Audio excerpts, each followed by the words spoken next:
ఢిల్లీలో ఉన్న నరేంద్ర మోడీ నిధులు చెప్పినట్టు గల్లీలో ఉన్న నీ కాంగ్రెస్ ప్రభుత్వం చేసిన దుర్మార్గాల గురించి మాట్లాడాలి. మన నిజంగా రేవంత్ రెడ్డి అంటే దొంగ కాంగ్రెస్లో ఉంటే మంచిదే అని వాళ్ళు అనుకుంటే ఓకే, వాళ్ళకి క్షమాపణ చెప్పారు. ఇంక రాజీనామా అంటారు. మరి అక్కడ ఢిల్లీలో విద్యాశాఖ మంత్రి రాజీనామా చేసింది. మరి గల్లీలో విద్యాశాఖ మంత్రిగా ఉన్న రేవంత్ రెడ్డి ఇప్పుడు రాజీనామా చేస్తుంది. తెలంగాణ రాష్ట్రంలో పాపం ఈ నిరుద్యోగుల పక్షాన బీఆర్ఎస్ పార్టీ నాయకులు తప్ప ఎవడేం కనిపిస్తలేడు పెద్దగా. సో బీఆర్ఎస్ పార్టీ వాళ్ళు తెలంగాణ నిరుద్యోగుల కోసం కానీ విద్యార్థుల కోసం కానీ ప్రజా సమస్యల మీద కానీ ఎప్పటికప్పుడు స్పందిస్తారు. అయితే ఈరోజు టైటిల్ అబ్జర్వ్ చేస్తే విద్యార్థులకు క్షమాపణ చెప్పండి అనే టైటిల్ పెట్టినాం. మరి ఎవరు చెప్పాలి క్షమాపణ? ఎవరు విద్యార్థులకు క్షమాపణలు చెప్పాలంత పెద్ద తప్పు చేసిరు అనేది చర్చ. సో కల్వకుంట్ల తారక రామారావు గారు నిన్న ఒక మీటింగ్లో మాట్లాడినట్టుంది. సో ఇక ఆయన రోజు ప్రోగ్రామ్ చేస్తుంది, కానీ ఒక బహిరంగ లేఖ రాసినట్ట. ఎవరికంటే రాహుల్ గాంధీకి ఆ బహిరంగ లేఖలో తెలంగాణ రాష్ట్రంలో మీ కాంగ్రెస్ ముఖ్యమంత్రి యనుమల రేవంత్ రెడ్డి గారు ఇంజనీరింగ్ చదువుతున్న విద్యార్థులు క్రిమినల్ వేస్ట్తో పోల్చిండు. మరి ఢిల్లీలో మీరేమో గలాటా చేస్తారు. సో నరేంద్ర మోదీ లాఠీ చార్జ్ చేయించినానో లేదు, నరేంద్ర మోదీ ప్రభుత్వం జంతర్ మంతర్ దగ్గర నిరసన చేస్తున్న నిరసనకారుల పైన విరుచుకపడ్డదని చెప్పేసి మరి నైతిక బాధ్యత వహిస్తూ ప్రధానమంత్రి రాజీనామా అమ్మటారు, క్షమాపణ చెప్పాలి దేశంలో ఉన్న యువతకు అని చెప్పేసి చెప్పడం జరిగింది. అయితే వాళ్ళు కూడా గదే అడుగుతారు, మందికి నిధులు లేపట మనం ఇంకేదో చేసామంటూ. మరి తెలంగాణ రాష్ట్రంలో కూడా మీ కాంగ్రెస్ ప్రభుత్వంలో ఇక్కడున్న నిరుద్యోగులు కావచ్చు, ఇక్కడున్న విద్యార్థులను కావచ్చు, మరి మీ ముఖ్యమంత్రి మీ యనుమల రేవంత్ రెడ్డి గారు ఒక క్రిమినల్ వేస్ట్తోని ఈ దేశంలో ఉన్న యువతనట్లయితే నరేంద్ర మోదీ ప్రభుత్వం మీరు అణచివేసినట్టు, మరి తెలంగాణ రాష్ట్ర ముఖ్యమంత్రి కాంగ్రెస్ ముఖ్యమంత్రి కూడా ఈ రాష్ట్రంలో ఉన్న విద్యార్థులను గట్టినే అవమానించే ప్రయత్నం చేసింది. మరి ఈయన ఎప్పుడు క్షమాపణ చెప్తాడు అనేది ప్రశ్న. సో క్షమాపణ చెప్తాడా, పోనీ చెప్పడా? చెప్పపోతే దాన్ని ప్రజలు ఏం చేయాలి? ఇక ఇది ఒక్కడే రాసిరా, ఎవరు రాయలేదు. బేషరతుగా క్షమాపణలు కోరండి, ఇంజనీర్లను క్రిమినల్ వేస్ట్ అంటారా, రేవంత్ వ్యాఖ్యలకు నైతిక బాధ్యత మీదే అని చెప్పేసి రాహుల్ గాంధీకి కేటీఆర్ బహిరంగ లేఖ రాసింది. బహిరంగ లేఖకు మరి రాహుల్ గాంధీ స్పందిస్తారంటే వాళ్ళు మందికి నిధులు లేపడానికి వాళ్ళకి వస్తారు. అదే తప్పులు వాళ్ళ వైపు ఉన్నప్పుడు మాత్రం వాళ్ళు మంచోళ్ళు అయిపోతారు. సడన్గా అసలు అదేదో తెలియనట్టుగా మాకు సంబంధం లేనట్టుగా దూరంగా ఉంటారు. మరి బహిరంగ లేఖ రాసిన అనేది తెలంగాణ సమాజం మొత్తం తెలిసింది. ఇప్పుడు క్షమాపణ చెప్పాలి ఇంజనీరింగ్ విద్యార్థులకు అని చెప్పేసి మరి రేవంత్ రెడ్డి గారు ఇక్కడ చెప్పే పరిస్థితి లేదు. ఇక నన్ను అడిగితే ఇంకా ఎంట్రీని దాగి కథంగమ్మని చెప్తాడు నిరుద్యోగులకు. ఇలాంటి ముఖ్యమంత్రి మరి నిరుద్యోగులను 2 లక్షల ఉద్యోగాలు ఇస్తామని చెప్పేసి కాంగ్రెస్ గ్యారంటీ కార్డు ఉన్నది. సో ఈ గ్యారంటీ కార్డు గంగలు కలిసింది. సో ఈ కాంగ్రెస్ గ్యారంటీలు గంగలు కలిసిపోయినాయి. మరి నిరుద్యోగులనేమో ఎంట్రీని దాగి కథంగమ్మంటుండు, ఇటు పోతే విద్యార్థులనేమో ఇట్లా క్రిమినల్ వేస్ట్ అంటాడు. జెన్జీ కోసం పోరాటం చేస్తున్న రాహుల్ గాంధీ మరి తెలంగాణ జెన్జీల గురించి మాట్లాడాలి, తెలంగాణ జెన్జీలను అవమానిస్తున్న రేవంత్ రెడ్డి గురించి మాట్లాడాలి. అంటే ఓట్లు వేసుకునేంత వరకే వాళ్ళ అక్కర, వన్స్ ఓట్లు వేసి వాళ్ళ అవసరం తీరిపోయినాక వాళ్ళతో పని లేదా, లేదంటే వాళ్ళని ఏం మాట్లాడినా అనొచ్చా? సో మరి మీ నాయకుడు తప్పు చేస్తాడు, మీ నాయకులుగా ఉన్న కాంగ్రెస్ పార్టీలు తెలంగాణలో చేసిన దుర్మార్గాలు రాహుల్ గాంధీకి తెలియజేసే ప్రయత్నం చేస్తున్నాం. మరి రాహుల్ గాంధీ ఢిల్లీలో ఉన్న నరేంద్ర మోడీ నిధులు చెప్పినట్టు గల్లీలో ఉన్న నీ కాంగ్రెస్ ప్రభుత్వం చేసిన దుర్మార్గాల గురించి మాట్లాడాలి. సో ఈ చర్చను ఇక మరి ఇప్పుడు ఏం చేయాలంటే రేవంత్ రెడ్డి ఇంటి ముంగట దీక్షలు ధర్నాలు చేయాలి.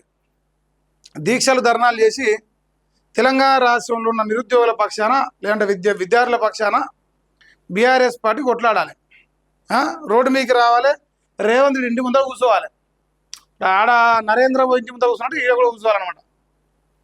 ఇగో రేవంత్ అంట దిగజాడు ముఖ్యమంత్రి అంట, ఇంజనీర్లను క్రిమినల్ వేస్ట్ అంటారా, రేవంత్ వ్యాఖ్యలపై రాహుల్ గాంధీ స్పందించాలి, మౌనంగా ఉంటే సీఎం వ్యాఖ్యలు సమర్థించినట్లే.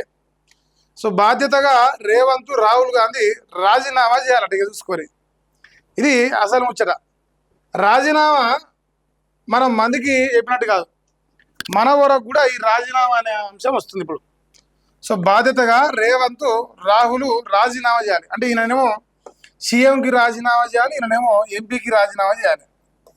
సో వీరిద్దరు రాజీనామా ఎందుకు చేయాలంటే, ఇప్పుడు ఓట్లు వేసుకునేంత వరకు ఒక రకంగా, ఓట్లు వేసుకున్నాక మరో రకంగా మాట్లాడుతుంది రాహుల్ గాంధీ కాంగ్రెస్ ప్రభుత్వం కావచ్చు. సో మరి ఆ నిరుద్యోగుల పక్షాన లేదంటే ఆ విద్యార్థుల పక్షాన అడుగుతున్నాం, రాజీనామా చేయాలా అవుతారని మీరు చెప్పరు. నైతిక విలువలు ఉన్నోడైతే, నిజంగా రాహుల్ గాంధీ అనేటువంటి నైతిక విలువలు ఉన్నోడైతే ఢిల్లీలో చేసిన తప్పే గల్లీలో కూడా రేవంత్ రెడ్డి చేసిండ్రు.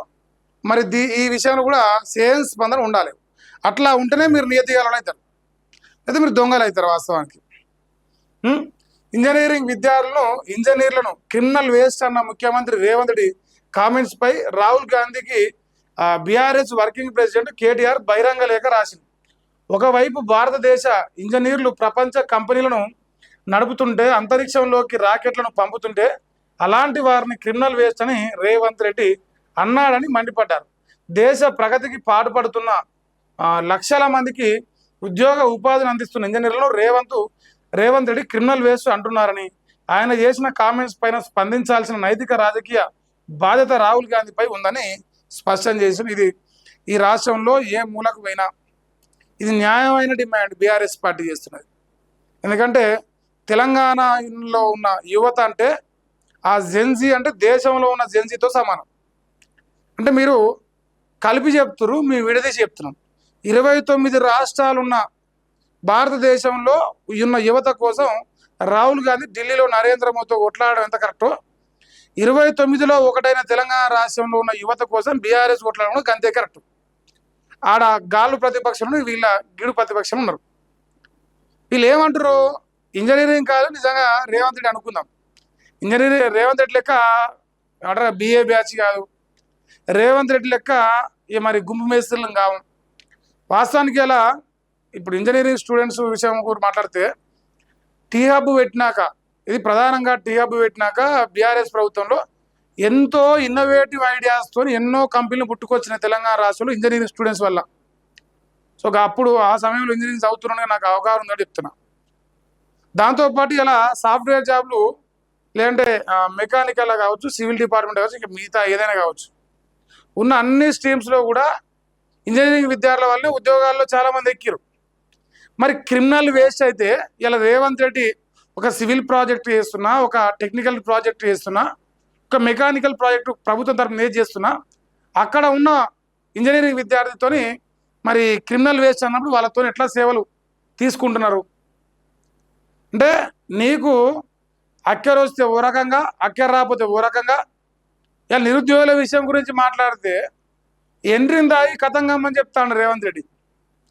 మరి ఇలా వాళ్ళను ఎన్నికల్లోనేమో గల్లీకి తిరిగిచ్చి, ఊరూరు తిరిగిచ్చి కాంగ్రెస్కి ఓటైతే మాకు ఉద్యోగాలు వస్తాయని చెప్పేసి వాళ్ళతో చెప్పించారు. సో రాజకీయ విలువలు నిజంగా కాంగ్రెస్కి ఏమంటారు కదా, రేవంత్ అన్న చెప్పినట్టు ఏ నుంచి జడ్డు వరకు కుంభకోణం ఎట్లా వేయాలన్నది వాళ్ళ చరిత్ర. లేదు అది కాదంటే కూడా లంగోడు దొంగోడు అని ఉంటే వాడు ఉంటే జైల్లో ఉండాలి, లేదంటే కాంగ్రెస్ పార్టీలో ఉండాలి. ఇది వాళ్ళ యొక్క లైన్, వాళ్ళ పార్టీ లైన్. మన నిజంగా రేవంత్ రెడ్డి అంటే దొంగ కాంగ్రెస్లో ఉంటే మంచిదే అని వాళ్ళు అనుకుంటే ఓకే, వాళ్ళ క్షమాపణ చెప్పారు. ఇంక రాజీనామా అంటారు. మరి అక్కడ ఢిల్లీలో విద్యాశాఖ మంత్రి రాజీనామా చేసింది. మరి గల్లీలో విద్యాశాఖ మంత్రిగా ఉన్న రేవంత్ రెడ్డి ఇప్పుడు రాజీనామా చేస్తుంది. ఇది కూడా మరి చెప్పాలి సమాధానం. సో మీకు ఇప్పుడు ఏమైందంటే ఇట్లా చూపిస్తారు ఒకేళ్ళు సెంట్రల్లో ఉన్న బీజేపీకి, గల్లీలో బీఆర్ఎస్ ఇట్లా 4 ఏళ్ళు చూపిస్తారు. మీకు ఒక ఏళ్ళు వాళ్ళకే చూపిస్తారు, మీకు 4 చూపిస్తున్నాయి. మరి 4కి సమాధానం చెప్పాలి, రాజీనామా చేయాలి. దమ్ము ఉంటేనే, దమ్ము లేకపోతే తోడే చెప్తాడు. కానీ మరి దమ్ము ఉందా లేదా మీరు డిసైడ్ చేసుకోవాలి.